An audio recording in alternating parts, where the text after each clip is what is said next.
Hi, welcome all of you wonderful people. I'm Laura Beth Guthrie, and for those of you who maybe don't know about me, I am the founder of the Natural Wellness Transformations Clinic and School. I am about to graduate with my master's in public health with a concentration in functional nutrition.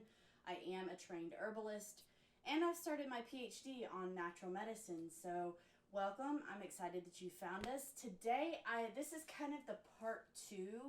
If you saw the orange lavender oil infusion video that I did, I mentioned that I'm going to be making it into a scrub, and I had several of you ask if maybe I could go ahead and do the scrub on camera. So here we are. This is the orange lavender infused oil from the other day, still looking real pretty. And I'm going to press this out with my presser. And then I'm going to kind of walk you through what it is that I do to make sure that I get a really good scrub. So to get all of this stuff out so that you're not running around with a bunch of lavender buds or orange peels, I'm actually going to use some of the cheesecloth to place the oil in and help to strain out the pieces of the herbs.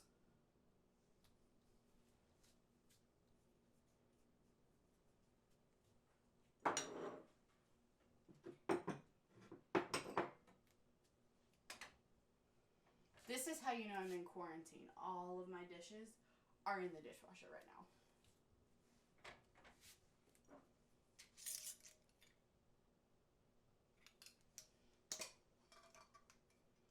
Some of you asked me about what to do if you don't have a canning rack to put this in when you're heating up the oil.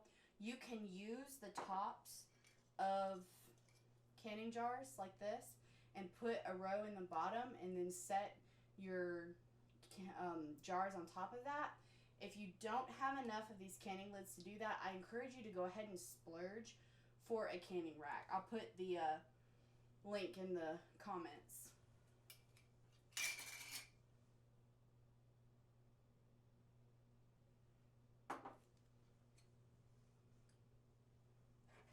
So already before I even press it, you can see a lot of that oil is coming out and into my little ramekin. And once I've hand squeezed a good bit of that oil out, I'm going to put the rest of it up under my juicer, handy dandy juicer.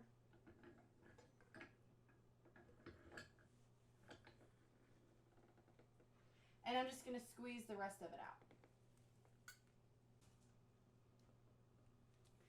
You can get a juicer that's a lot more heavy duty than this. Obviously, I have a thing for turquoise. I feel like Martha Stewart, like, oh, look at my beautiful kitchen. But I have a thing for turquoise, so of course that's why this has ended up in my kitchen. But there are old-fashioned juicers that are a lot more heavy duty than this that will probably squeeze out more stuff.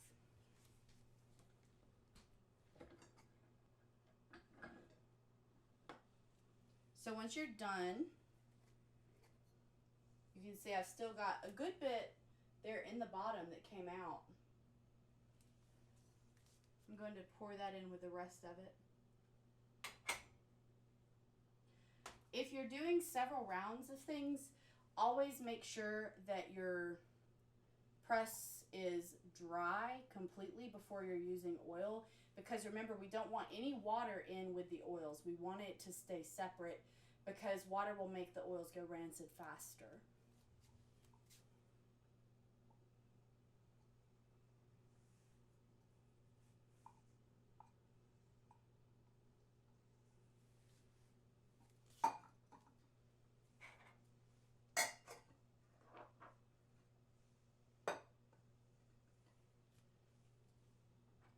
So now that I have my olive oil ready, I'm going to move on to starting to make the scrub.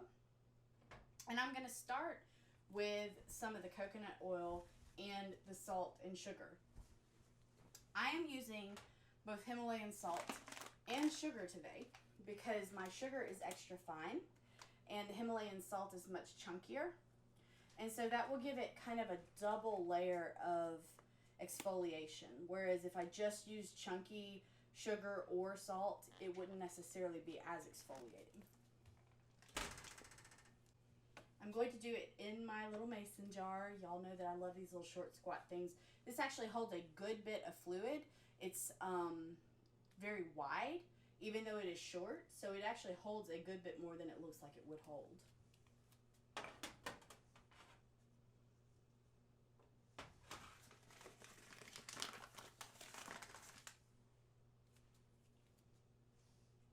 So I'm going to start with my coconut.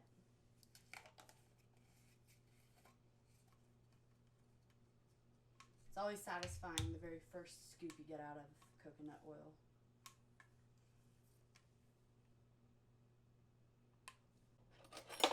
And I have no patience for trying to peel this thing off, so.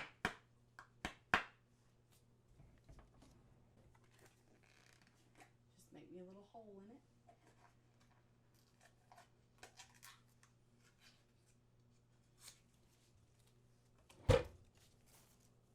And I'm just going to scoop a good bit of this out and into the jar.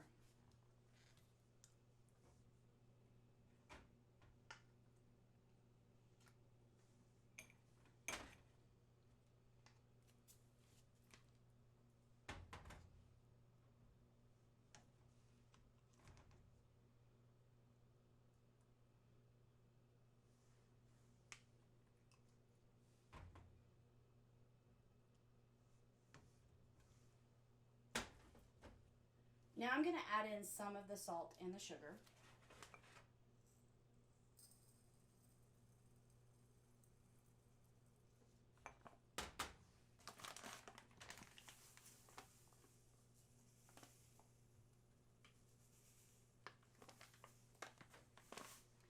Extra fine granulated sugar is also very useful if you're going to do a lip scrub. So if you have somebody that maybe is wanting to do some lip scrubs for Christmas, a combination of coconut oil and extra fine sugar makes a fantastic lip scrub. And then you're just going to mush it up a little bit. Help it kind of break up some of the coconut oil.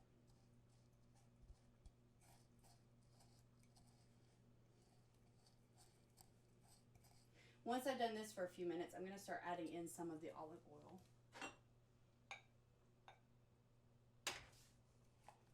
To help it to mix further.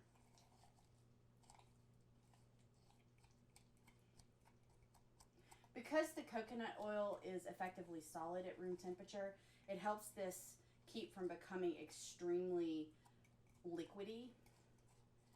It helps to create a little bit stronger viscosity, I guess. Look at me with my fancy words. So it's going to start looking a little bit like this. Almost like a butter.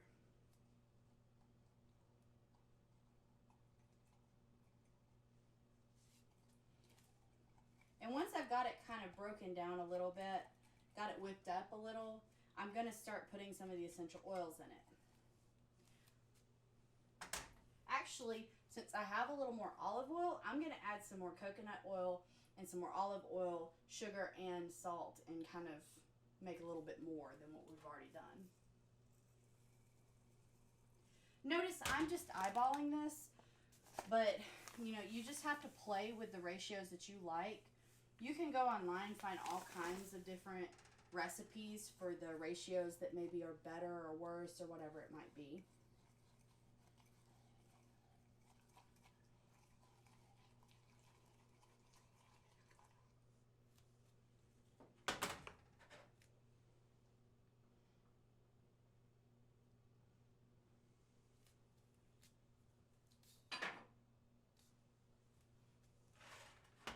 If you really have to have a ratio, I would say 1/4 cup of salt, 1 cup of sugar, and maybe half a cup of each of the olive oil and the coconut oil to begin with, and then play with that and kind of see, do I want it thicker, do I want it thinner? Some people like it thicker, some people want it thinner.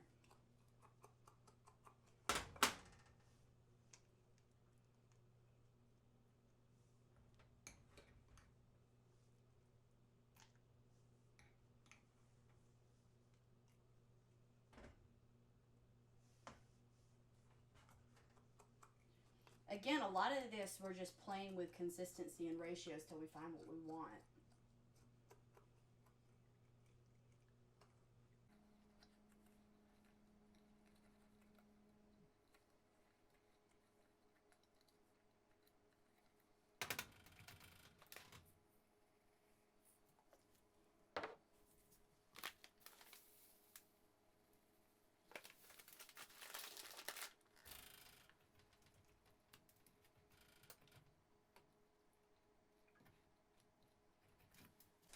I've decided to also go ahead and add some regular sugar in there with the normal granulation, which will give it even more of a range of how it'll work.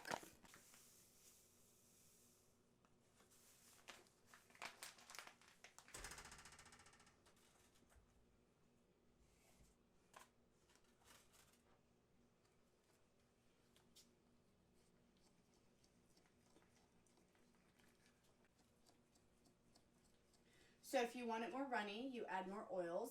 If you want it a little on the drier side or you need it thicker, you can add a little more coconut oil and then add a bunch more of your sugar or salt depending on what you're doing.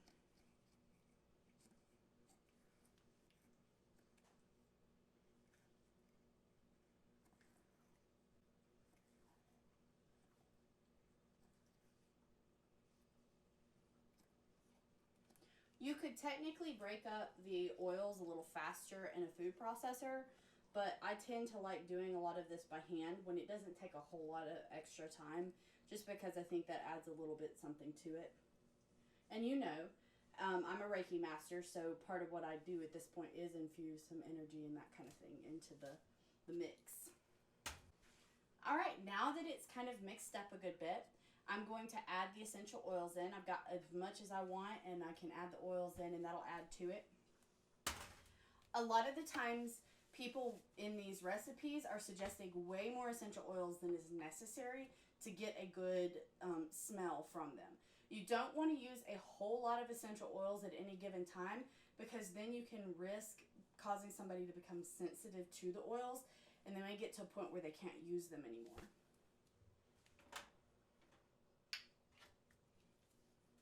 Today I have sweet orange, lavender, and spearmint. This is actually a combination that my friend Allie came up with one time, and I pretty much hijacked it because equal parts of these actually smells really good.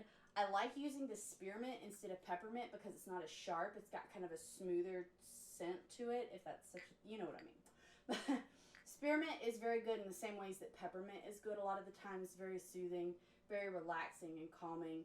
Of course, internally when you have the herb, spearmint can be helpful in the digestive system, but we're not taking any of these internally unless we're working with somebody who is certified or who has several years of experience, that kind of thing.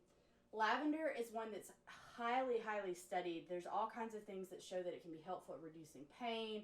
It can be helpful at helping to induce sleep. Sweet orange is kind of the same way. Lots of research on pain and that kind of thing. So this combination is just a great relaxation combination for somebody. I'm going to put, this is how little I think you should put. I'm going to start with 3 drops of each, stir it up real good, and see if I need another drop of each.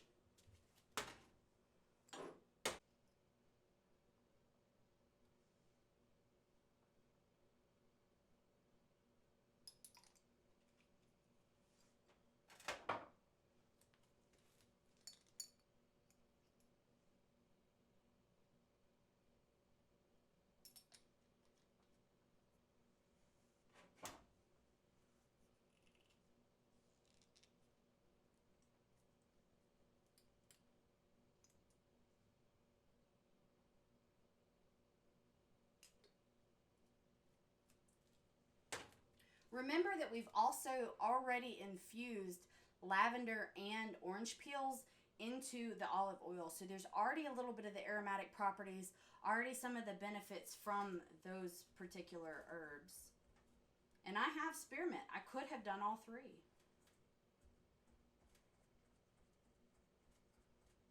I'm not too worried if there's a few of the coconut oil lumps still left in here, but you can always break it up further, or like I said, use a food processor to make it particularly smooth. Those lumps will melt in someone's hand as they get ready to use the scrub.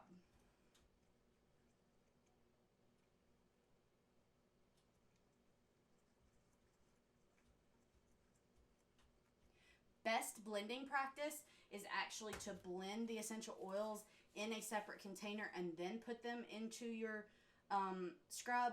I just wasn't as worried about it because I already have some infused oils in here. But if you're really doing it like the best way possible, you're going to actually blend the oils in a separate container, swish them around a little bit, and then put them into your oil or into your scrub or whatever other mix you're using.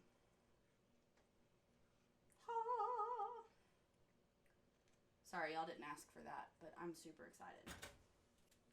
If you want the coconut oil and the olive oil to be super blended together and you don't want to do it manually, you can use a similar technique to what I use to infuse the oils to melt the coconut oil into the olive oil and make it even smoother of a blend. But yes, so I'm pretty happy with it. It's definitely very runny. There are, like I said, there are other scrubs that are not going to be as runny. You can do different things to it to kind of thicken it up or loosen it up depending on what you want.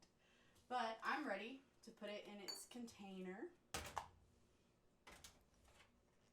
Again, make sure that whatever container you're using is going to be very dry. We don't want it to have a lot of water in it because we want it to last a while.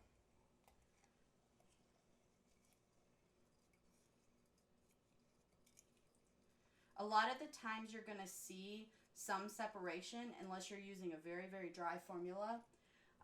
But you're going to see some separation. And most people know just to go ahead and stir it back up before they apply it on their body. The salt is also likely to sink a lot faster than the sugar. So just keep that in mind when you're using it. But yes. Mother's Day presents. Again, if I decide I want to make this thicker, I'm just going to add more sugar to it and kind of thicken it up some. You don't have to. You can keep it whatever consistency you prefer. I love making things like this at home because instead of having a bunch of extra added fragrances or chemicals or whatever, we know exactly what's gone into this formula. The essential oils that I use today are from Star West Botanicals.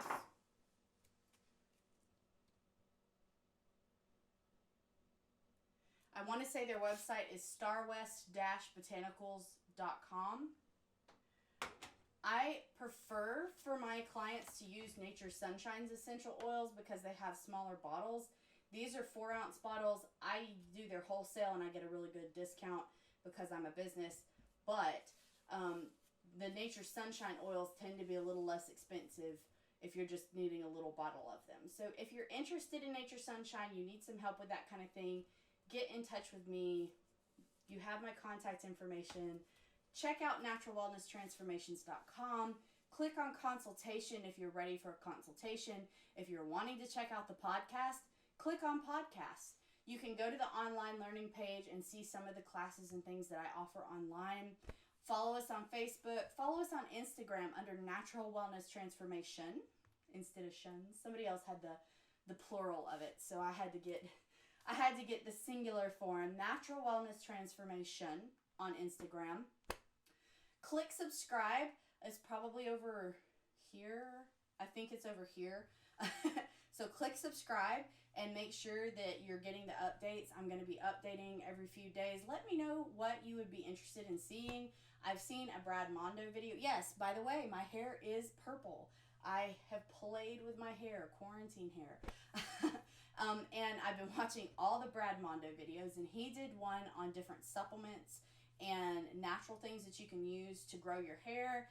And part of my PhD, I'm talking about hair and hair growth and that kind of thing. So I'm going to do a response video to that. If you want that sooner than later, leave a comment. I'll be glad to do it soon.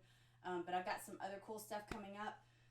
The first of next week, be ready, because I'm going to talk about kale and how we are processing our kale so that I can go ahead and get tomatoes, squash, that kind of thing in the garden. I'm looking forward to it. Love you guys. Thanks again. And let me know what questions you have, what came up, and check the links below for different recommendations that I've made and, of course, places you can follow us.